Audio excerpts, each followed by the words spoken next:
मुख्यमंत्री फडणवीस यांच्या अध्यक्षतेखाली आज मंत्रिमंडळाची अत्यंत महत्त्वाची बैठक पार पडली आहे। या बैठकीमध्ये माहिती तंत्रज्ञान विभाग, नियोजन विभाग, ऊर्जा विभाग आणि आपत्ती व्यवस्थापन विभागांसाठी मोठे निर्णय घेण्यात आले आहेत। महाराष्ट्रामध्ये नवीन स्वतंत्र इलेक्ट्रॉनिक्स, माहिती तंत्रज्ञान आणि AI विभाग विकसित करण्यासाठी महत्त्वाचं पाऊल उचलण्यात आलं आहे। माहिती तंत्रज्ञान संचालनालयाचं रूपांतर इलेक्ट्रॉनिक्स, माहिती तंत्रज्ञान आणि AI आयुक्तालयात होणार आहे। प्रशासकीय कामात गती आणि अचूकता आणण्यासाठी भूस्थानिक तंत्रज्ञान वापरलं जाणार आहे। राज्यातील वीज वितरण व्यवस्था अधिक सक्षम करण्यासाठी महावितरणची आर्थिक पुनर्रचना करण्याचा ऐतिहासिक निर्णय घेण्यात आलाय।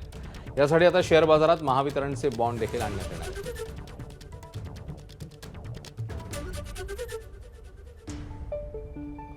कॅबिनेटचे महत्त्वाचे निर्णय कोणते आहेत ते बघूया।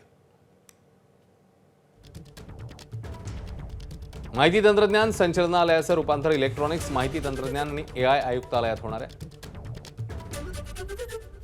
महावितरणची आर्थिक पुनर्रचना होणार आहे। महावितरण कंपनी भांडवली बाजारात सूचीबद्ध होईल। कृषी वितरण व्यवसायाचं विभाजन होईल।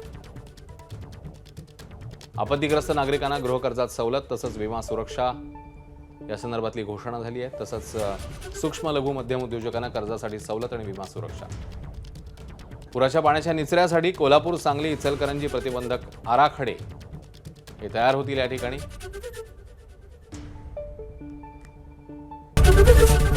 एबीपी माझा, उघडा डोळे बघा नीट।